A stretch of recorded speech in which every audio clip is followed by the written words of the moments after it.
Hello cuties, आप सभी लोगों का स्वागत है मूवीज़ बनघट में। आज हम बात करने वाले हैं हिडन लव के एपिसोड 16, 17 एंड 18 की। एपिसोड की स्टार्टिंग होती है, सेंगजी अपना गिफ्ट देख रही होती है। वो एक कैमरा था और उसमें जियाक्सू का एक फ़ोटो था जिसमें उसकी कॉलर बोन और उसकी नेक वगैरह ही दिख रही थी। उस फ़ोटो को वो जियाक्सू को सेंड कर देती है और कह देती है कि ये तो क्लियर भी नहीं दिख रही है। उस फ़ोटो को देख के जियाक्सू सोचने लगता है कि ये कब क्लिक हुई। जब वो उस कैमरा को ठीक कर रहा था तभी उससे वो गलती से क्लिक हो गई थी और वो सेंगजी को चिढ़ाने के लिए बोल देता है कि अगर तुम्हें मैं पसंद आ रहा हूँ तो मेरी गर्लफ्रेंड बनने के लिए तैयार हो जाती हो, तो इसी टाइप के पिक्स मैं तुम्हें और भी सेंड कर सकता हूँ और वो भी HD में। और वो कह देता है कि कल से मैं तुम्हें अपनी गर्लफ्रेंड बनाने के मिशन में लग जाऊंगा। फिर दिखाते हैं सेंगियन सेंगजी को उसका बर्थडे विश करता है और फिर सेंगजी उसको अपने बॉयफ्रेंड के बारे में बताने लगती है कि वो एक लड़के को पसंद करती है और वो उससे बड़ा भी है। बट सेंगियन को ये सुन के गुस्सा आ जाता है और वो कह देता है कि मैं तुम्हारी इस रिलेशनशिप को कभी एक्सेप्ट नहीं करूँगा, क्योंकि उसको पहले भी याद था कि सेंगजी का एक बॉयफ्रेंड था जो बड़ा था और उसकी वजह से सेंगजी कितना ज़्यादा परेशान रही थी। फिर दिखाते हैं सेंगजी की रूममेट आ जाती है और सेंगजी उसको अपनी रिलेशनशिप के बारे में बताने लगती है। वो कह देती है कि क्या मैं उसको अभी एक्सेप्ट कर लूँ, अभी तो मैंने ऐसे ही बहाना बना दिया था।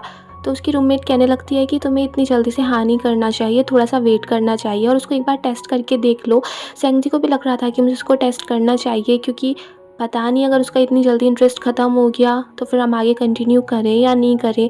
तो नेक्स्ट डे सेंगजी अपनी फ्रेंड्स के साथ ही बैठी हुई थी, तभी जियाक्सू का उसके पास मैसेज आ जाता है जो उसे मिलने के लिए बुला रहा होता है। बट उसकी फ्रेंड कह देती है कि तुम्हें इसको नो बोलना है और उसकी फ्रेंड मैसेज कर देती है कि आज मैं फ्री नहीं हूँ। जिसे सुन के जियाक्सू परेशान हो जाता है। वो फिर से पूछता है कि हम किसी और दिन चल सकते हैं, मगर फिर भी सेंगजी मना ही कर देती है। इसीलिए जियाक्सू परेशान था। वो अपनी फ्रेंड से भी पूछता है कि वो लड़की मुझे मना क्यों कर रही है। तो उसके फ्रेंड्स कहने लगते हैं कि ये तो तुम्हारी परफॉर्मेंस पे ही डिपेंड करेगा कि वो हाँ करती है या नहीं करती है। इसलिए जियाक्सू उससे फिर से पूछता है तो सेंगजी की फ्रेंड्स कहने लगती है कि उसने टेस्ट पास कर लिया, क्योंकि तुम्हारे इतने मना करने के बाद भी वो बार बार तुमसे मिलने के लिए बोल रहा है। तो सेंगजी इस बार उसको हाँ कर देती है। फिर वो अच्छे से ड्रेसअप हो जाती है अपनी डेट के लिए।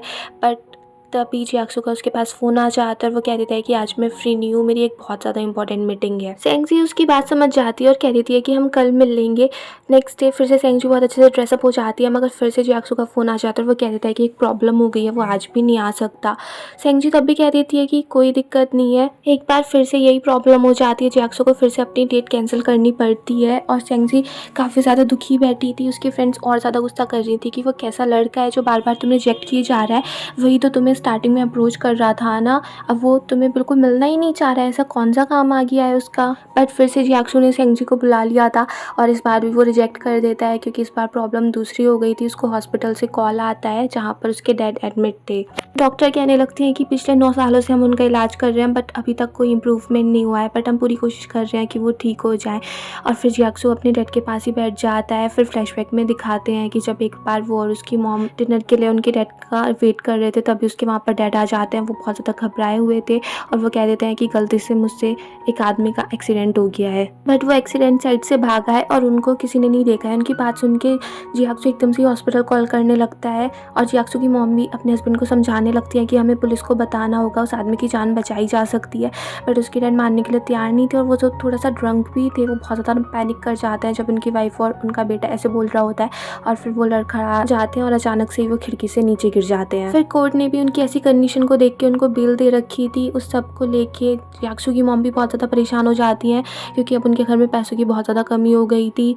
उनका खर्चा भी नहीं चल पा रहा था, उन्होंने खाना पीना छोड़ दिया था, जिस वजह से वो बीमार भी हो जाती हैं। और फिर साथ में जियाक्सू को जियांग को भी कंपनसेट करना था, उसको भी पैसे देने थे, तो इसीलिए वो बहुत ही ज़्यादा काम करता रहता था, जिससे वो अपने डैड का ख्याल रख सके, अपनी मॉम का ख्याल रख सके और साथ में वो जियांग को देने के लिए पैसे भी कमा सके। उस टाइम उसकी मॉम की सर्जरी होनी थी, इसीलिए उसने सेंगियन की फैमिली से पैसे भी लिए थे, बट वो अपनी मॉम को बचा नहीं पाता और इसीलिए वो अपने डैड के पास बैठ के रो रहा था कि ना तो वो अपने मॉम की जान बचा पाया और ना ही उसके डैड अभी तक ठीक हुए हैं। फिर जियाक्सू सेंगजी को कॉल करता है, उसको मिलने के लिए बुलाता है, क्योंकि वो इतने दिनों से उससे मिला नहीं था। तभी सेंगजी अच्छे से ड्रेसअप होकर जियाक्सू से मिलने के लिए आ जाती है। फिर वो दोनों डेट पे जाते हैं, डिनर करते हैं और वहाँ पर सेंगजी उसको बताने लगती है कि इतने दिन उसने क्या किया, थोड़ी सी पढ़ाई की, अपने फ्रेंड्स के साथ घूमी और किसी का वेट कर रही थी। उसकी बात सुन के जियाक्सू कहने लगता है कि तुम सच्ची में मेरा बहुत ज़्यादा वेट कर रही थी, तुम मेरे साथ डेट पे जाना चाहती थी। फिर सेंगजी उसके लिए एक बहुत बड़ी सी कॉटन कैंडी भी बना के देती है। फिर दोनों हैप्पी हैप्पी हो जाते हैं। फिर जियाक्सु सेंगजी से कहने लगता है कि इसका मतलब अब तुमने एक्सेप्ट कर लिया है कि मैं तुम्हारा बॉयफ्रेंड बन चुका हूँ। पर सेंगजी कहती है कि ऐसा मैंने कब बोला। पर जियाक्सु कहने लगता है तुमने मेरे लिए कॉटन कैंडी बनाई, ऐसा कोई फ्रेंड के लिए थोड़ी ना बनाता है, और तुमने मेरी दी हुई ब्रेसलेट भी तो पहनी हुई है ना। तो सेंगजी कहने लगती है कि इस टाइप से किसी लड़की को थोड़ी इम्प्रेस किया जाता है, तुम्हें कुछ ना कुछ ट्रिक्स तो सीखनी ही होंगी, और सिर्फ ऐसे फ़ोन पे बात करने से और चैट करने से ही थोड़ी ना मैं इम्प्रेस हो जाऊँगी, तुम्हें कुछ ना कुछ तो करके दिखाना ही पड़ेगा। जिसको लेके जियाक्सु एकदम से सीरियस हो जाता है। वो कहता है कि अब से मैं बिल्कुल ट्राई करूँगा कि मैं तुमको बहुत अच्छे से इम्प्रेस कर सकूँ। फिर दिखाते हैं नेक्स्ट डे जब सेंगजी अपनी क्लास में होती है, तभी वहाँ पर जियाक्सु आ जाता है। उसको देख के सेंगजी भी काफ़ी ज़्यादा सरप्राइज़ हो जाती है, और जियाक्सु कहने लगता है कि मैंने तुमसे कहा था ना कि अब मैं तुम्हें इम्प्रेस करूँगा।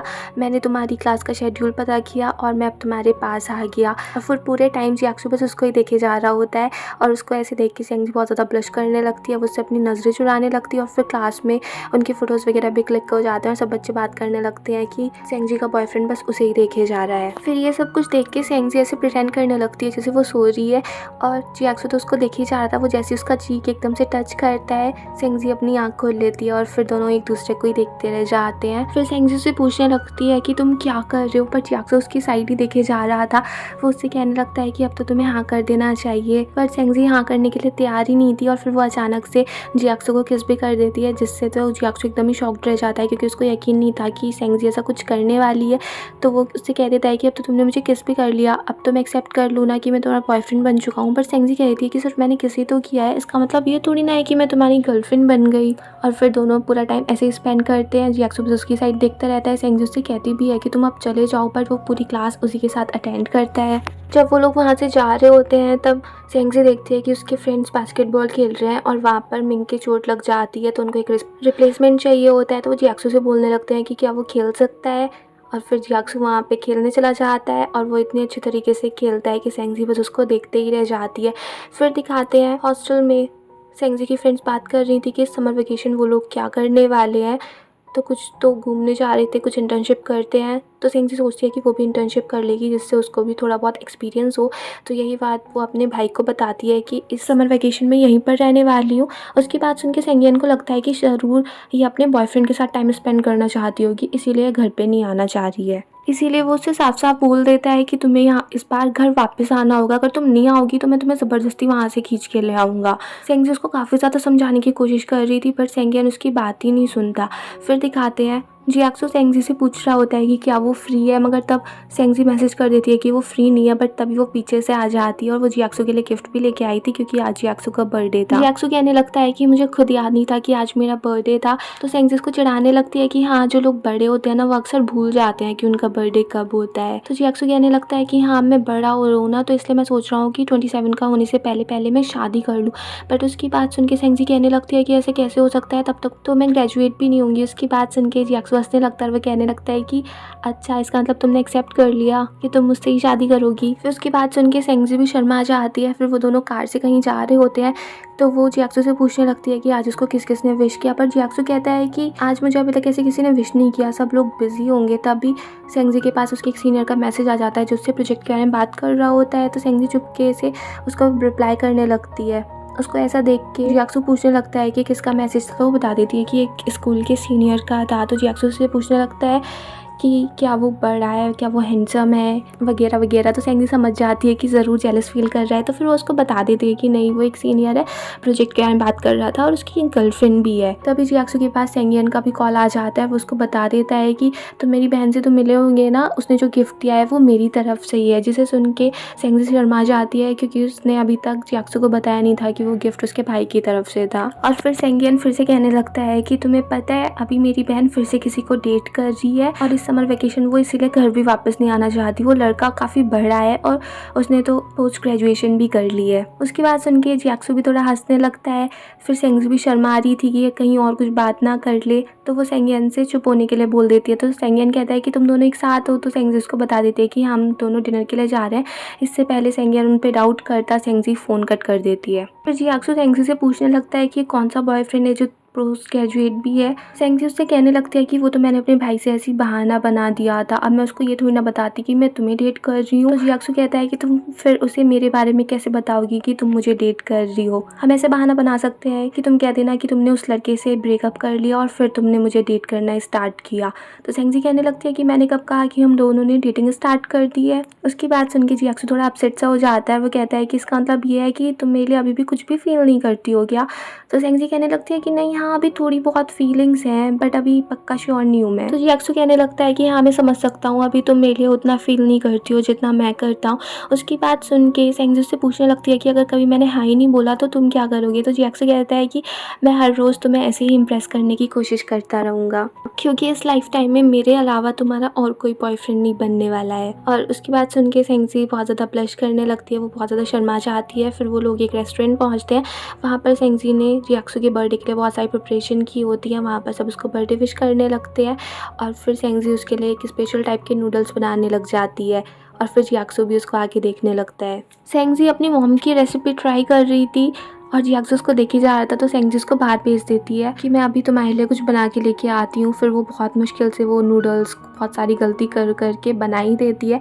वैसे तो वो ज़्यादा अच्छे नहीं बने होते हैं बट जियाक्सु उन सबको फिनिश कर देता है और कह देता है कि वो बहुत ही अच्छे थे क्योंकि सेंगजी ने वो उसके लिए अपने हाथों से बनाए थे। फिर सेंगजी उससे केक कट करने के लिए और कैंडल ब्लो करने के लिए बोलती है और जियाक्सु उससे कह देता है कि तुम्हें तो पता ही है कि मेरी विश क्या है। उसकी बात सुन के सेंगजी कह देती है कि हाँ मेरी तरफ से हाँ है और उसकी बात सुन के जियाक्सु बहुत खुश हो जाता है और कहने लगता है कि इसका मतलब ये हुआ कि अब से हम गर्लफ्रेंड बॉयफ्रेंड बन चुके हैं। और फिर वो सेंगजी को एकदम से ही किस कर देता है और सेंगजी भी कह देती है कि हाँ अब से हम गर्लफ्रेंड बॉयफ्रेंड है क्योंकि अब से होने वाले हर बर्थडे में तुम्हारे साथ ही सेलिब्रेट करना चाहती हूँ। उसके बाद दोनों एक दूसरे को देखने लगते हैं, ब्लश करते रहते हैं, शर्माते रहते हैं क्योंकि दोनों को यकीन नहीं हो रहा था कि अब से हम रिलेशनशिप में आ चुके हैं। और फिर जियाक्सु उसको बताने लगता है कि मेरा अभी अपना कोई घर नहीं है, बस एक कार है, थोड़ी बहुत सेविंग्स हैं। और वो बता देता है कि मेरी फैमिली में अब मेरी मॉम नहीं रही और मेरे डैड कोमा में है जिन्होंने एक एक्सीडेंट कर दिया था और उस फैमिली को मैंने कंपनसेट भी कर दिया है। और फिर वो सेंगजी से पूछने लगता है कि कहीं मैंने तुम्हें अनकंफर्टेबल तो नहीं कर दिया ना?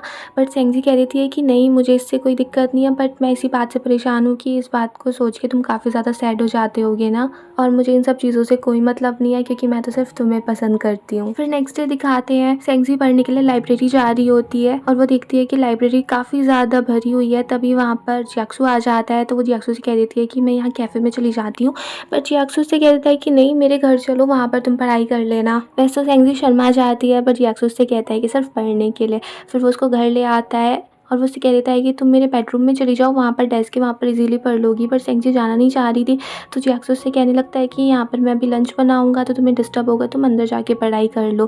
फिर वो उसको बेडरूम में ले जाता है और खुद अपने आप बेड पे बैठ जाता है और फिर सेंगजी उससे कहने लगती है कि अब तुम यहाँ पर क्या कर रहे हो? तो जियाक्सु कहता है कि मैं बस तुम्हें देखते रहना चाहता हूँ।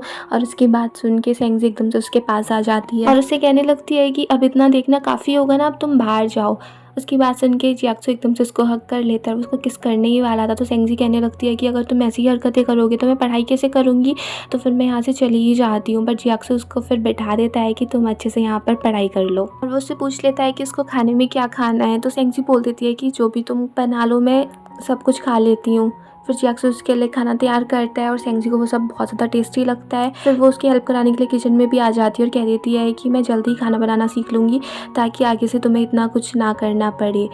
तो जियाक्सु कहने लगता है कि मैंने तुमसे कब बोला कि तुम्हें मेरे लिए खाना बनाना सीखना है? बट सेंगजी कह देती है कि नहीं मैं सीखना चाहती हूँ ताकि फ्यूचर में मैं तुम्हारी हेल्प कर सकूँ, ताकि तुम्हें सारे काम अकेले ना करने पड़े। फिर जियाक्सु भी उसकी हेल्प कराता है, दोनों एक साथ बर्तन साफ करने लगते हैं। फिर दिखाते हैं सेंगजी फिर से अपनी पढ़ाई स्टार्ट करती है बट उसको बहुत ज़्यादा नींद आ रही थी। वो बहुत ज़्यादा कोशिश करती है कि वो उठ ही रहे बट उससे कंट्रोल नहीं हो रहा था। फिर वो बेड पे जाके लेट जाती है और वहाँ पर उसको वही टॉय दिखता है जो उसने 3 साल पहले जियाक्सु को वापस किया था। उसको देख के वो खुश हो जाती है बट उसको नींद आ रही थी और वो जैसे ही सोने वाली थी तभी उसको थोड़ी सी आवाज़ आती है, जियाक्सु अंदर आ रहा था।